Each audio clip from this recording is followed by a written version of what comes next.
Hello and welcome back to iBluairJgR Gaming for Comedy. This is Uncut Civilization VI. We last left off with our spy trying to steal some great works from America. He's no longer in tea and crumpets mode, he's officially enjoying hamburgers and hot dogs. So hopefully now that he's assimilated with American culture, he'll be able to steal some of their art. Let's get into it. Okay, ladies and gentlemen, but mostly gentlemen, we are back once again in Civilization VI, and we are picking up just about where we left off the last time. We are currently producing another spy in BlueAirtopia, and our original spy is planted firmly in Baltimore, and he's looking for some great works, and in the next 5 turns, he's going to find one, and maybe he'll make it out alive, or maybe he won't, but we will find out when the time comes. So this is gonna be real interesting. So let's head on to the next turn and prepare to listen to some Sean Beanery. All right, and apparently after all this time, we have yet to meet Catherine de Medici. Medici? I don't know. I can't read. I still can't read. And I've been drinking a little bit today, so I definitely can't pronounce anything. But it's Catherine de Medici. I think it's Medici. So we just met France after 170 something turns. So we would love to sample your hospitalities. I'm sure by this point they have a whole bunch of croissants and things and a lot of nice stuff to give us. And let's go ahead and build another farm on that tile so we can get some more housing and food going on in Sheffield. Next turn, Sean Beanery shall begin now. Had I been present at the creation, I would have given some useful hints for the better ordering of the universe. That's clever. I like that. If I had been there at the creation, I don't know what I would have done, but Nelson Algren would have given some better hints. So let's go ahead and take a look at our policies, because our policies, there was a point in time when I was running super low on amenities everywhere. But at this point, we are doing a little bit better in the amenities department. We are in the positives for a lot of places. We're definitely still struggling in the food in the food production. For a lot of our places, we're limited on food. Like BlueAirtopia is never going to grow because of the current food situation there. Like nobody's starving, but they're never going to grow. Sheffield currently is not going to grow. I could probably switch them to prioritize food a little bit better, and that might improve their chances of growing in the near future. But for now, I'm gonna leave them as they are. But yeah, a lot of our cities are just not growing, and maybe there's a way for me to change that, but I'm not seeing it at this moment. But the biggest issue that is definitely with Leeds though, because in 22 turns, people gonna start dying. So we can't have that. We're gonna have to figure out a way to help Leeds.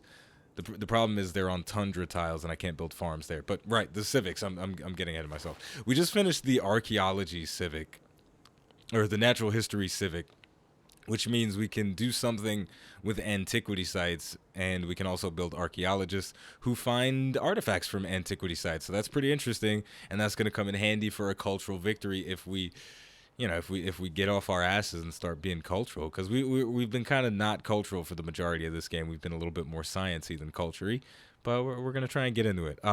As for the next thing we're gonna go for, I think mass media is kind of cool because we can build Broadway, and we want to be creative. We want to be cultured. So let's get into that. Now, let's talk about policies, the amenities and shit.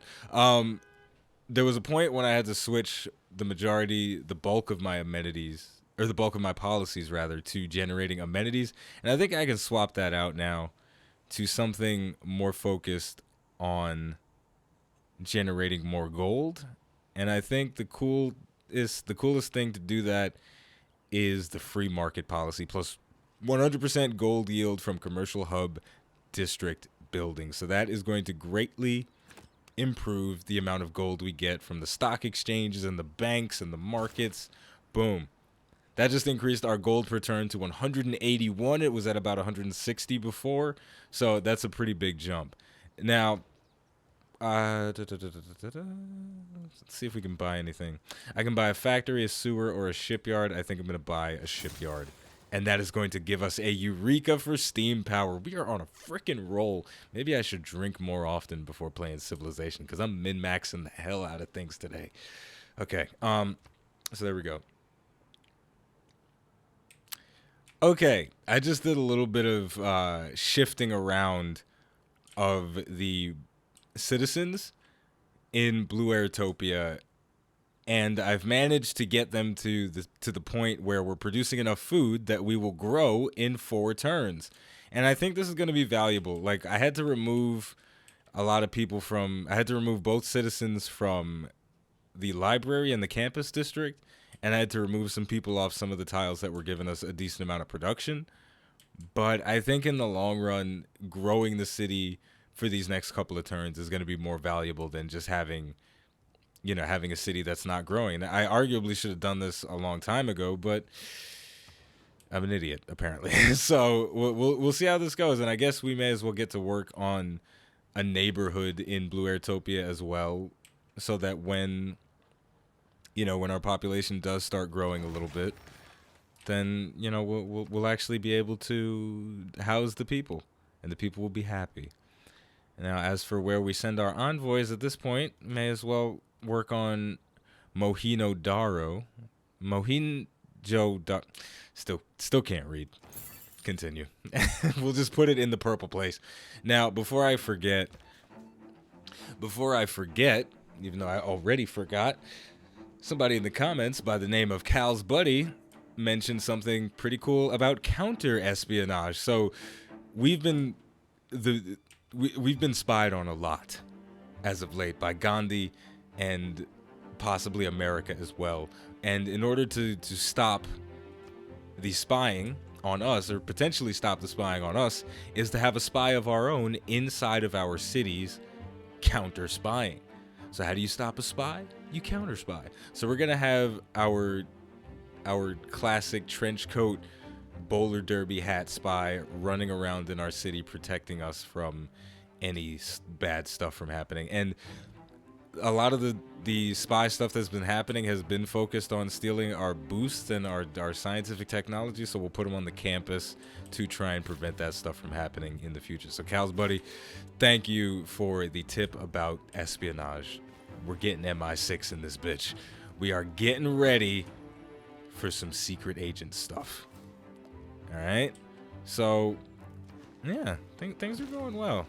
Things are going well. Civilization is definitely not a game that I would recommend playing while under the influence if you're trying to win. And if you're really trying to min-max your Civilization experience, alcohol is definitely not going to help that much.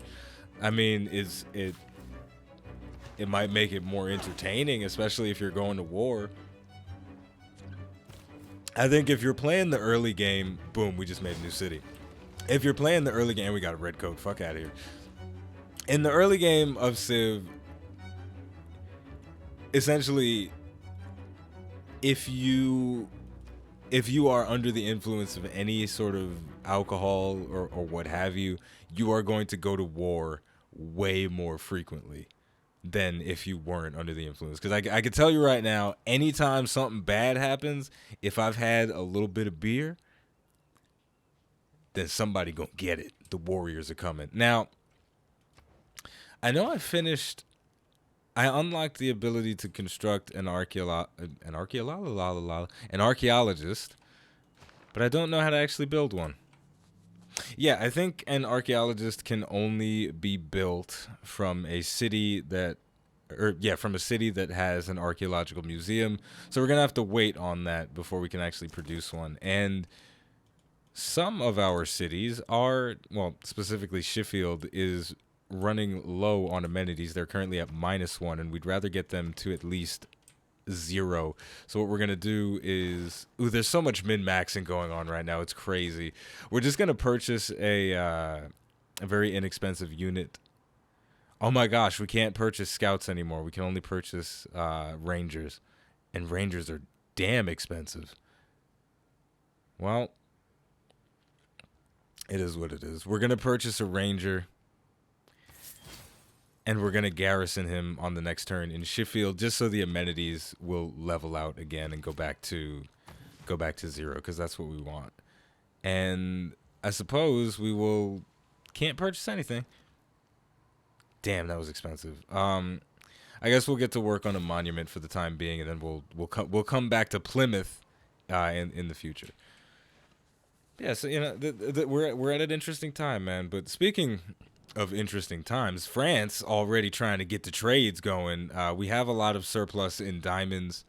They have a surplus in citrus. They want to trade that for us, and I suppose the amenities will be beneficial. So I'm gonna go ahead and accept the deal. Boom. But I was taking the train today. I was taking the train home, and I saw a lady get mugged. It was a very New York City thing to have happen. Now I know what you're thinking, Rob. Why didn't you stop this robbery? Why didn't you tackle the criminals that were stealing from this helpless woman? Well, I was afraid of getting stabbed. Okay, I don't want to get stabbed, and I was slightly drunk, so there wasn't much I could have done either way. But I say all that to say, it's a what I feel like I wonder sometimes why I don't see more crazy stuff, or why I haven't seen more crazy things happen in New York City. Because New York City is the quote greatest city on the planet, or whatever, or it's at least top 5, and it's known for being the city that never sleeps, the city that a whole bunch of crazy stuff happens in it, and our ranger is fortified, so Sheffield is no longer going to have an amenity issue. I'm pretty sure I fixed that with the ranger. But I haven't seen that many crazy things happen in my time in New York City. In my 24 years in New York City, I haven't seen that much craziness. Right, and I suppose I feel like I almost take for granted what is crazy and what isn't crazy, because I've lived here my whole life. I've been taking the train for a decent number of years since I was, I don't know, when did I first start taking the train? Middle school, maybe. So when I was 14, 15 or something, that's when I started really using public transportation. And there's plenty of people that start before that. There's kids that are taking the train from the time they're first born, right? They're like just little babies riding the train. They don't even have their mom pushing the carriage. They push their own carriage. That's how grown you got to be in the city. The city makes you grow up fast. It is arguable whether the human race have been gainers by the march of science beyond the steam engine. Winston Churchill dropping an interesting bit of knowledge. The quotes in the more advanced ages are interesting, and I like them. I think what we're gonna have to do though is we're gonna have to we're gonna have to shift around our production a little. I don't want to take it off the market because that's gonna mess up my gold income. Yeah, what we're gonna have to do though is we're gonna have to shift our production and leads around just a little bit so that people don't die. And I stabilized leads, so now 0 turns until growth. That's what we want it to be. Leads is never gonna grow beyond 4 population. It's just not gonna happen. But we don't want people to die in the city. But what we do want is the Eiffel Tower, so we're gonna start researching steel, so maybe we can get a new wonder going. I am kind of surprised that I haven't seen that much crazy stuff in New York City. But I have to wonder what do I even consider crazy anymore after living in the city? What really is crazy at this point? I've seen, I don't even know what I've seen. I've seen some things. I've gone to war and back. I've never gone to war, but I've seen things. I've seen bare feet on a subway. I've walked into a group of Santa Claus riding the train before, and then like that's not normal. But I don't know. It's weird. I don't know. So yeah, I saw a lady get mugged today. It was a crazy situation, man. It was a crazy situation. I feel bad for her. And there we go. Everybody is denouncing me because everybody thinks I'm a warmonger because I got revenge on China from 1,000-year-old grudge. You know, from way back at the beginning of the game. The only person that doesn't give a damn about the violent acts, the atrocities that I've committed is Gorgo, because Gorgo is my wifey, because she knows what the deal is.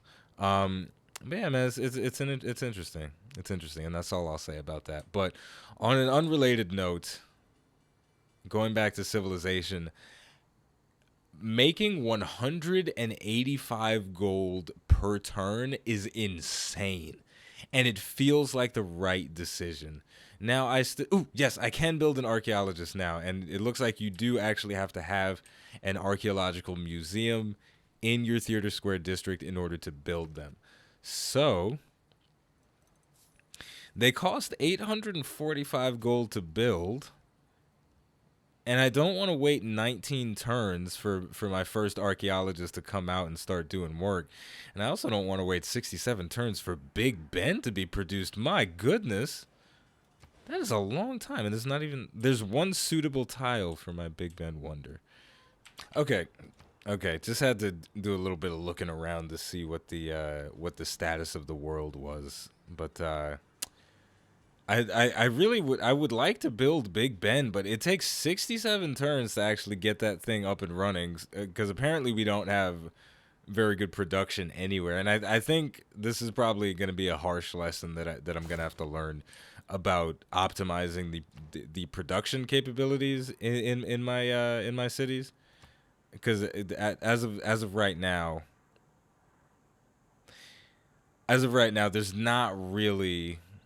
I don't have any city of mine that prioritizes production well, right? So like every city's got buildings in it. They've got farms, and they've got commercial hub districts. They've got stuff. Blue Airtopia has a factory thing going, a workshop thing or whatever the hell it is. I don't even remember. Yeah, they've got a workshop here in this industrial zone, but I'm not even making good use of it because of the population. So there's a lot of stuff I have to learn about Civilization still. There's a lot of the metagame that I still don't really know about, that I'm looking forward to figuring out more about the Civilization metagame. I'm curious. I'm very curious. But yeah.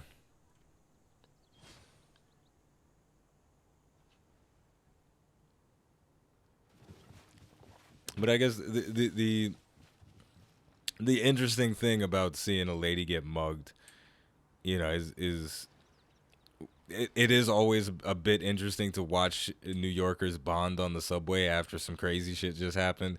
Because after the lady got mugged, I should have known you'd stop. I can't read. Let's try that again. I should have known you'd stoop so low as to use espionage against me. Remove your spies at once. Oh my god, did he find it? Did he really find my spy? I'm going to ignore that request. So, okay, so let's see what happened with our spy. Our spy is being pursued by the police.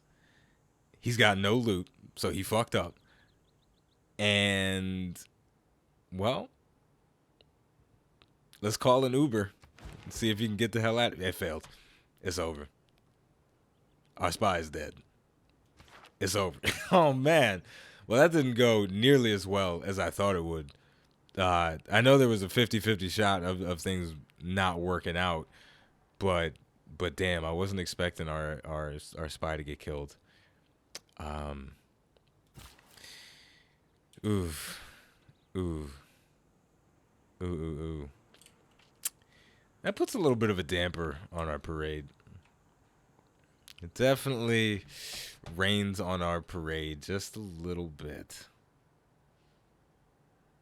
Well, we'll have to see how things continue to play out in the future. But for now, we're going to take a little break. And next time, we will deal with our little spy crisis. Damn. An unfortunate turn of events has begun to unfold. Our spy was killed in America, but on the bright side, we still have a question of the day. What video game feature do you take for granted? For me, it's gotta be mod support. I love XCOM 2 because of the freedom to install mods and tweak the INI files to your liking. And when I play a game where I can't just go in and look around in the files and change some numbers to my liking, I kind of feel bad. So I definitely take for granted that certain developers allow players to go in and customize their experience and create new experiences based on what they've already made. So what video game features do you take for granted? As always, the name of the game is Civilization VI. The name of the channel is iBluairJgR Gaming for Comedy. Thank you for watching, and I'll see you next time.